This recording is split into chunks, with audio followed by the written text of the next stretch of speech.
it's Rachael Omdoll. Welcome back to the Rachael Omdoll Show.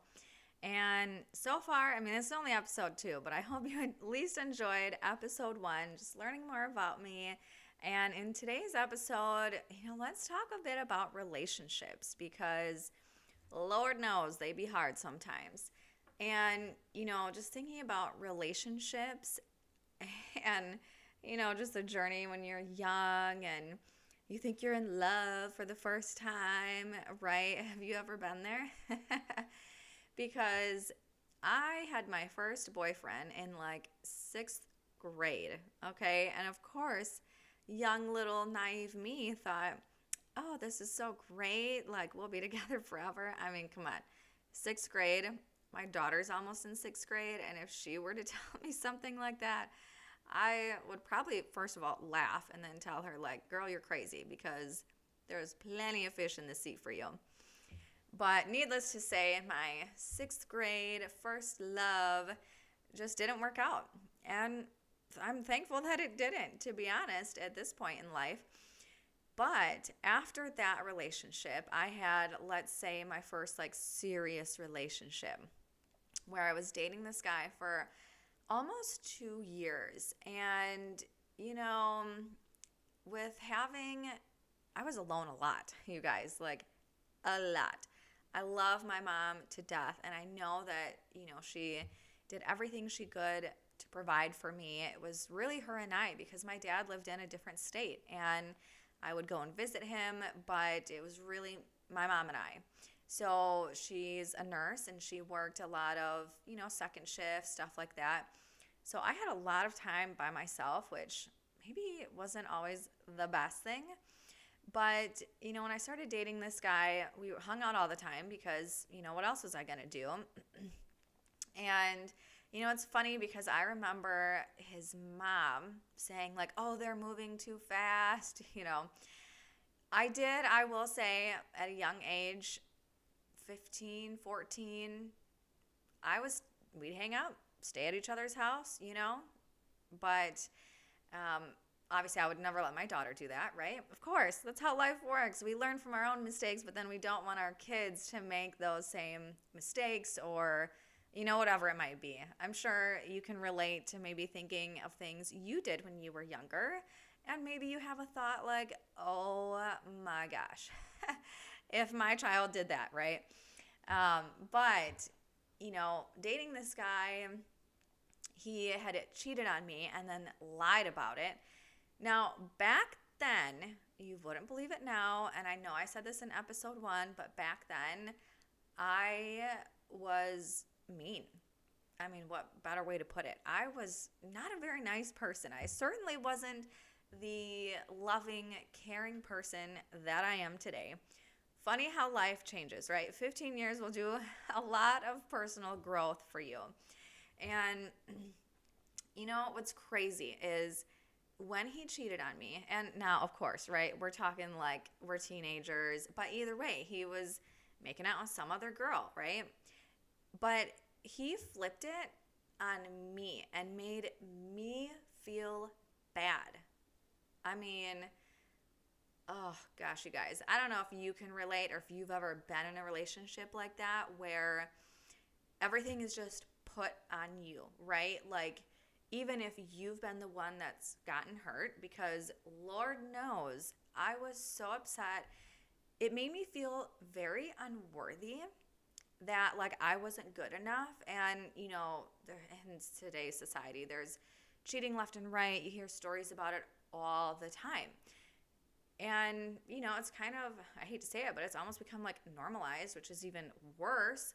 But anyways, so when I had found out that he was cheating on me, we, had to go up north and I was, go with his dad and stuff. And now that's always the hard thing is when like you're dating somebody and you love their family, but then they do you wrong, right?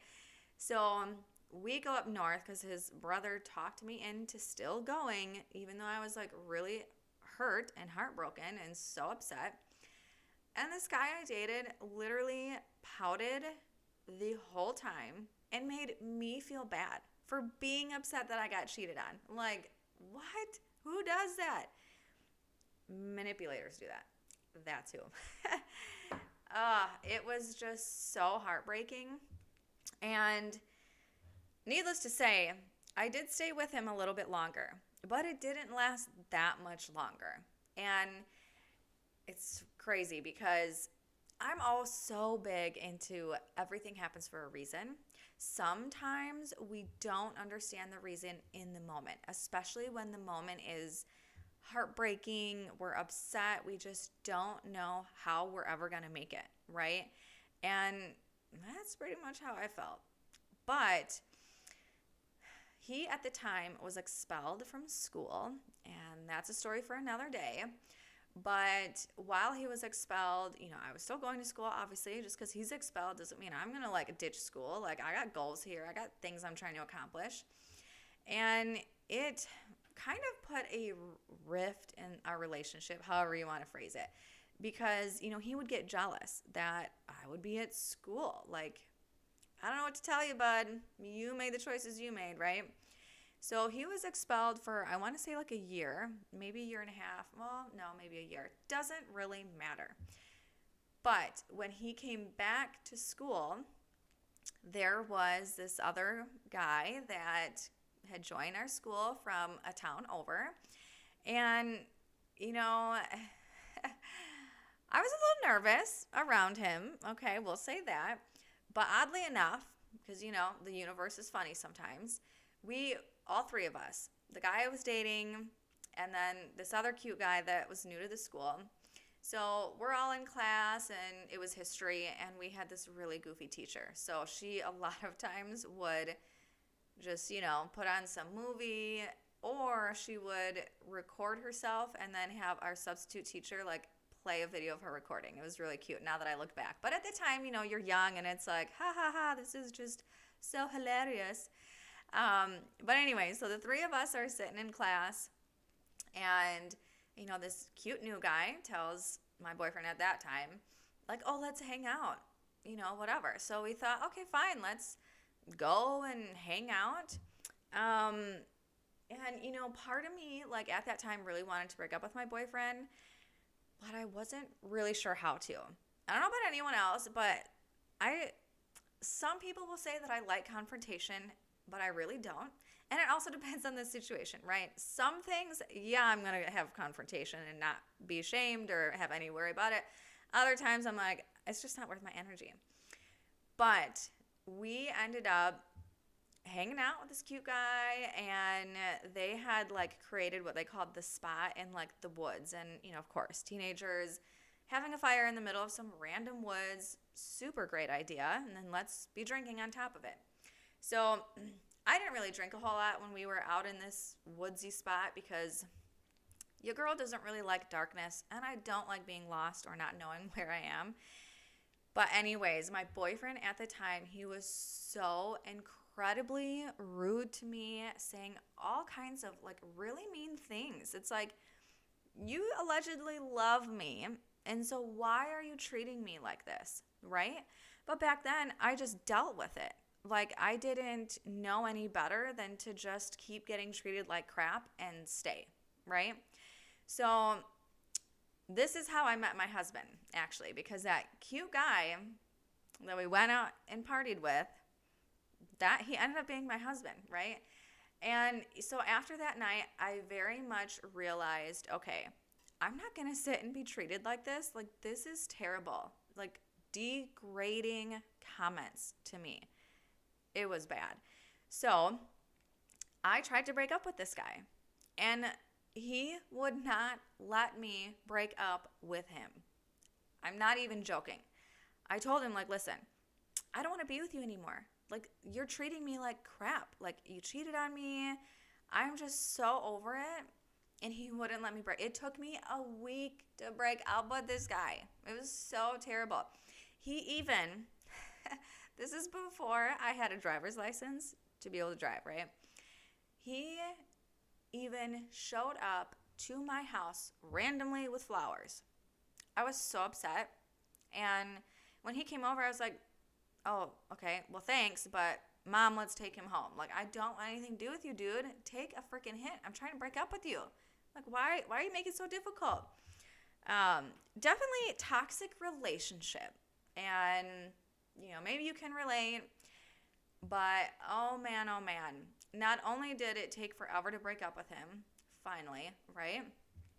But when I had gotten my license at some point, like towards the end of us dating, and he, now, okay, my dad bought me a car, all right? And he specifically told me, don't ever have your car searched. I'm sure you can kind of imagine where that's going to go.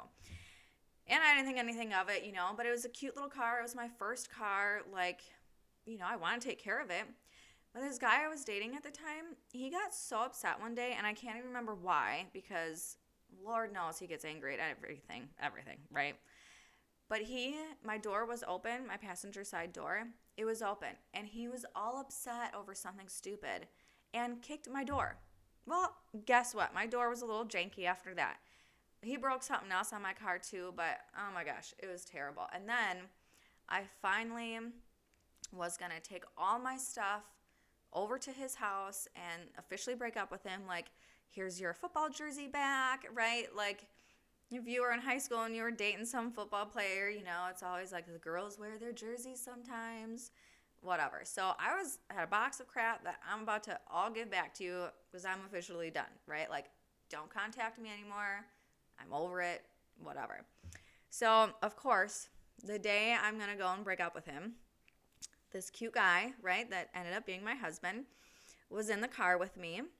And I had a friend in the back seat as well. Now, at that time, I did some things, right? A little green grass, never killed anybody. Well, maybe it did. Let's just not even go there. But needless to say, I had cute husband, future husband, let's say, in my car with me. Boyfriend I'm trying to break up with. Well, let's just say ex-boyfriend in my mind, right? And my little self, as we got into the town that I live in, and there's like this pretty little lake, and then you've got a gas station, and behind the gas station there's like a road that kind of dips behind the gas station, so you can go into another part of town. Well, of course, as we get into town, last minute I'm like, oh crap, the one I'm trying to break up with is working right now at this gas station. I can't let him see me with my future husband in the car, right? And I took a real quick turn, and, just the universe is funny, like I said. So there was a cop coming towards me, seen me take a quick right at the last minute, which had nothing to do with the cop and everything to do with the fact that I just didn't want this guy I'm trying to break up with to see me with this cute guy that I want to be with, right?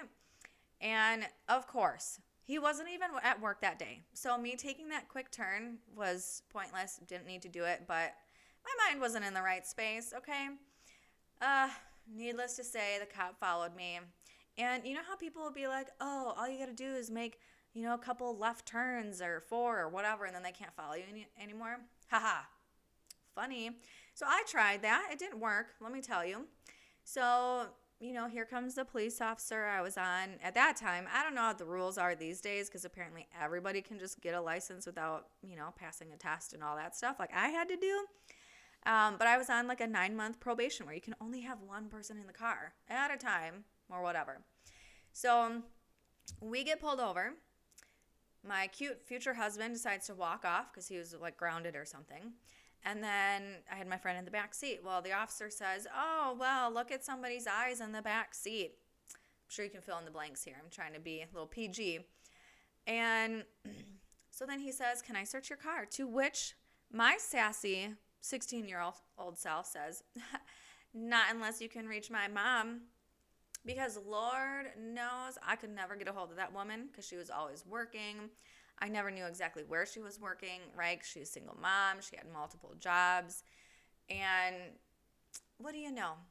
That officer got a hold of her so fast. He goes, okay, she'll be right here. And then, a few minutes go by and you hear, my mom's car is screeching along, coming over. Go ahead, officer. Search it. Oh, that is like forever ingrained in my mind.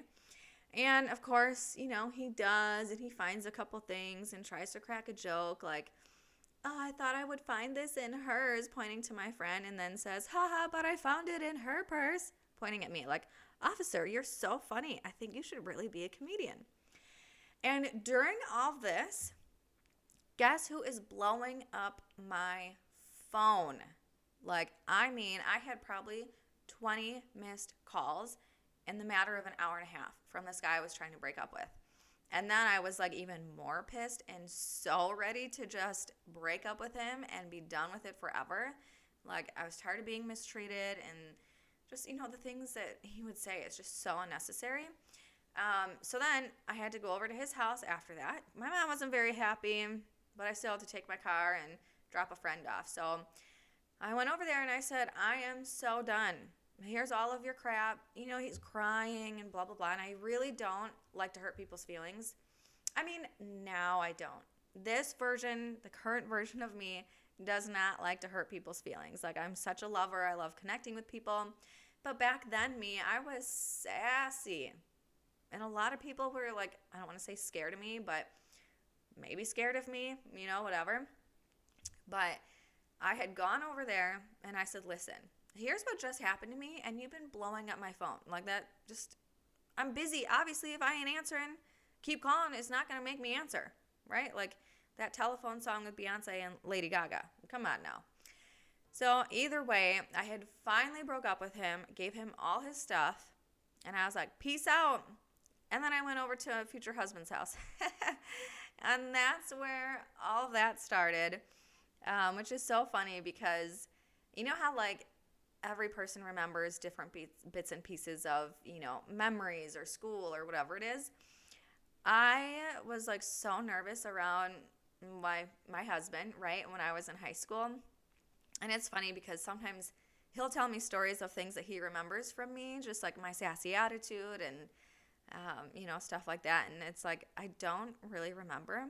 But I think a lot of me tried to block out a lot of high school because it just was not a good place for me. I didn't feel like I ever fit in anywhere. I didn't feel worthy. And this whole worthiness thing, we're going to get into in another episode because I've got some powerful advice for you if you're feeling unworthy. But anyways, if you've ever had an experience where you couldn't break up with someone or like they just would not let you, right? They're like clinging on and you just want to cut the cord. I'd love to hear about it and learn more about you and connect with you. So share the podcast. You can always find me on Facebook, Rachael Omdoll. You can also find me on my website where I have all my social links as well. And that is lovenutrition.net. So I hope you've enjoyed learning a little bit about, how it is to break up in toxic relationships. Of course, so much more to come over the Rachael Omdoll show, and we're going to get into some fun stuff. I can't even wait. But I appreciate you being here. Thank you for listening, and I will catch you in the next episode.